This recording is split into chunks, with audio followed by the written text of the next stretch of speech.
Bonsoir à toutes et à tous, ravi de vous retrouver pour ce nouveau journal. Dans l'actualité, deuxième phase du déconfinement à partir de demain, plusieurs secteurs comme la culture vont ainsi retrouver une activité après des mois de fermeture. Les musées vides depuis novembre dernier se préparent ainsi au retour des visiteurs avec une jauge fixée à 8 mètres carrés par personne.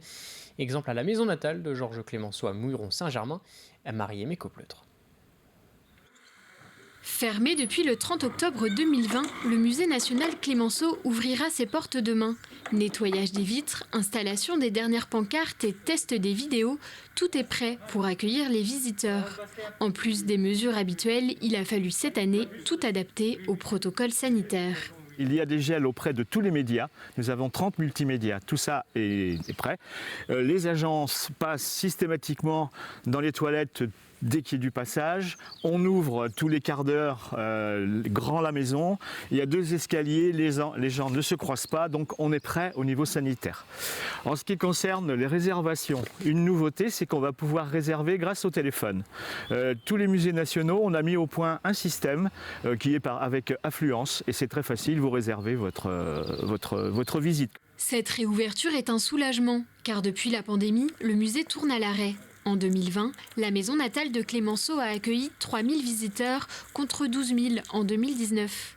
Installés dans la commune natale de Clémenceau, loin des grands sites touristiques, ce sont surtout des groupes de scolaires et de retraités qui remplissent le lieu de septembre à mai. Évidemment, avec la pandémie, ce qui a été très compliqué, c'est de recevoir les ateliers pour les élèves, quel que soit leur niveau. On a plusieurs ateliers prévus. Donc ça a été une catastrophe, puisque ça représente quand même beaucoup de public pour nous. Alors il faut relancer la machine, c'est une évidence, puisque depuis 7 mois, dans pratiquement la 2e année d'ouverture, on n'a eu qu'une année pratiquement complète. Malgré cette année difficile, Jean-François Bourrasso est plutôt confiant pour cet été.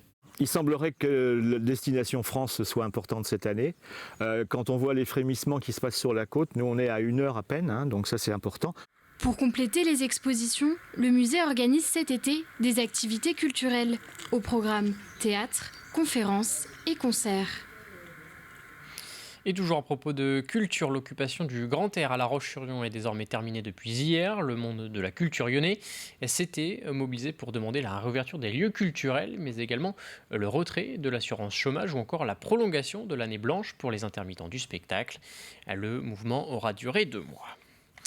Après la culture, parlons d'économie. Les commerces, bars et restaurants sont également autorisés à ouvrir à partir de demain. Au Sable d'Olonne, le centre commercial Ilium s'est associé au cinéma Le Grand Palace pour préparer cette réouverture et inciter les clients à revenir en nombre. Les commerçants d'Ilium vont ainsi faire gagner plus de 2000 places de cinéma. Une collaboration gagnant-gagnant selon les représentants des 2 structures. Écoutez. Économiquement, ça fait quand même pratiquement 10 mois que le cinéma n'a pas fait une entrée et qu'il faut aujourd'hui remettre les finances au beau fixe. On a souhaité offrir 2000 places aux clients d'Ilium dans chacune des 70 boutiques du centre commercial. Pour 50 € d'achat, une place de cinéma sera offerte. Place de cinéma valable sur les séances du matin qui sont mises en place par le Grand Palace à partir de mercredi matin. Ouvrons à présent une page politique dans ce journal avec les élections régionales. Tout d'abord, les dépôts des listes sont désormais clos et 8 candidats sont en lice pour devenir le prochain président ou la prochaine présidente de la région des Pays de la Loire. Dans l'ordre d'affichage défini par la préfecture, les candidats sont donc Mathieu Orphelin avec une liste composée de formations écologiques et la France Insoumise, Eddy Lebelair pour Lutte ouvrière, Linda Rigaudot avec une liste intitulée Un autre monde, Pays de la Loire, François de Rugy pour la majorité présidentielle, Christelle Morancé, présidente sortante, se représente avec une liste d'union de la droite et du centre. Cécile Belle de GC pour Debout la France, Guillaume Garot soutenu par le Parti socialiste et le Parti communiste français et Hervé Juvin pour le Rassemblement national. Vous pouvez retrouver l'ensemble de ces listes sur notre site internet, rubrique complément d'infos. Concernant les élections départementales, cette fois, elles se dérouleront également les 20 et 27 juin prochains. Et direction le canton de La Roche-sur-Yon Sud, le Rassemblement national y présente un binôme. Il est composé de Valérie Paoli et de Robert Bessot. Écoutez. Lutter contre la fraude sociale et pour que les droits bénéficient justement aux gens qui sont vraiment dans le besoin. Voilà, et aussi pour l'insécurité qu'il y a en centre-ville, et notamment pour que les commerçants soient protégés et qu'ils ne partent plus du centre-ville justement. Nous allons faire un moratoire pour lutter contre l'arrivée des migrants qui est un déversoir de Nantes à La Roche-sur-Yon actuellement. Et dans ce canton sont également candidats pour la gauche unifiée Jacques Racinou, élu dans la commune de Némy, et Sylvaine Bulto, conseillère départementale d'opposition sortante. Le troisième binôme est composé de Christine Rambaud-Bossard, première adjointe au maire de La Chaise-le-Vicomte, et de Luc Boire, maire de La Roche-sur-Yon. Et puis, dans le canton de Saint-Hilaire-de-Riez, Debout la France s'y aligne un binôme. Il s'agit d'Elisabeth Rossel, médecin généraliste, et de Didier Chabaillet, secrétaire départemental du parti. On voudrait développer l'économie de basse saison pour permettre la vie dans notre canton et dans notre département. Les énergies, alors là, les éoliennes partout, ça c'est pas possible.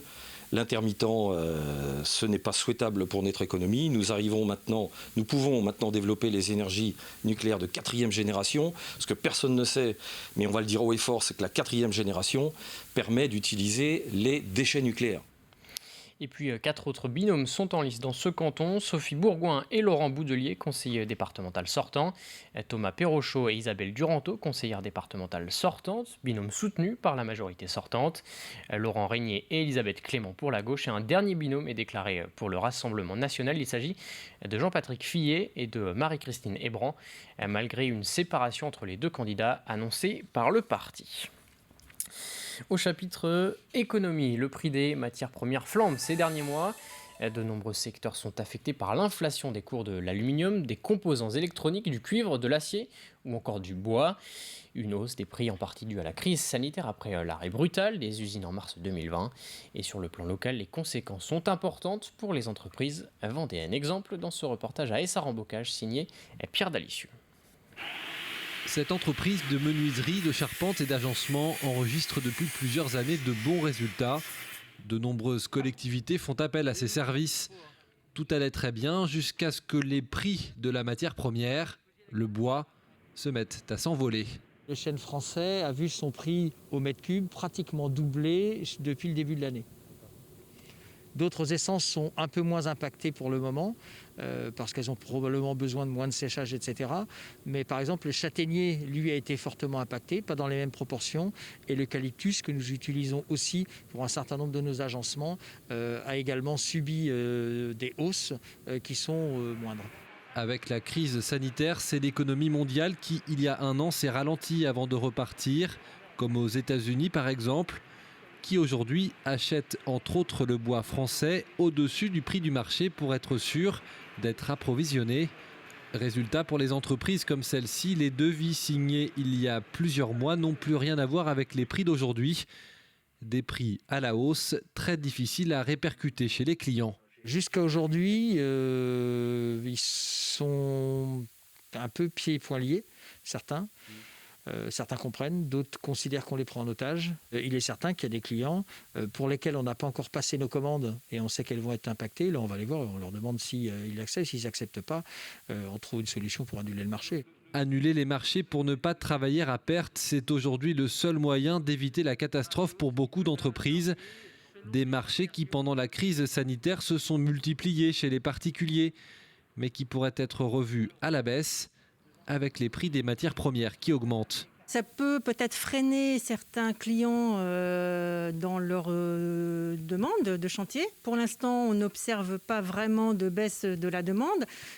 Toutefois, pour un particulier, par exemple, ça peut aussi, le fait qu'il va peut-être pas tout faire maintenant, il va peut-être faire qu'une partie parce que le coût n'est pas celui qu'il escomptait.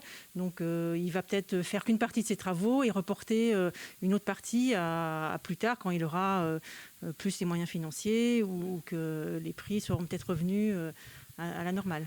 Le bois, l'aluminium, la peinture, mais aussi certains composants électroniques ont vu leur prix augmenter ces dernières semaines. Et personne ne peut dire pour le moment quand la situation reviendra à la normale. Un mot d'éducation avec l'ouverture le 2 septembre prochain d'un nouveau collège à Chaland, nommé Jacqueline Auriol. Il s'agit du 2e collège de la ville après l'inauguration de Charles Mille-Sando en 2015. Coût total de l'investissement 17 millions d'euros. Les travaux devraient se terminer au cours de l'été pour accueillir jusqu'à 600 élèves à terme. Mais à la rentrée, seules 8 classes vont ouvrir, soit environ 200 élèves. On n'est pas encore rentré dans la phase proprement dite des inscriptions, mais des positionnements des familles, oui. On se rend compte aujourd'hui que sur le niveau 5e, on est en fragilité par rapport aux attendus. C'est-à-dire qu'on a pour l'instant 16 familles positionnées sur 56. L'idée, c'est de remplir ces 2 classes de 5e pour que chacun y trouve son compte et soit dans une scolarité, je dirais, propice. A noter que ce collège devrait permettre de réduire les effectifs de plusieurs autres établissements, notamment à Saint-Gilles-Croix-de-Vie et Comquier. Avant de refermer ce journal, intéressons-nous à la boussole des jeunes mise en place par l'État. Il s'agit d'un service numérique qui recense l'ensemble des dispositifs d'accompagnement pour des jeunes de 15 à 30 ans. L'objectif est ainsi de mettre en avant les nombreuses aides qui peuvent exister sur le territoire, mais qui ne sont pas forcément connues des adolescents ou des jeunes actifs. Les professionnels sont partis du constat que les jeunes en région n'avaient pas la connaissance exhaustive des services ou des dispositifs qu'ils pouvaient mobiliser. Donc c'est à la fois une plateforme pour donner de l'information aux jeunes, mais aussi pour mettre en relation les jeunes avec les professionnels. On va trouver des aides pour trouver un logement, mais aussi pour être accompagné dans ces démarches administratives. Pour la santé, on va avoir tout un volet sur les professionnels de santé, mais aussi sur les informations, les échanges sur une question comme l'alimentation, comme le sport, comme toute question personnelle. C'est la fin de cette édition. Merci à tous de l'avoir suivi. Retour de l'actualité vendéenne demain de 7h à 9h dans la matinale. Très bonne soirée sur TV Vendée.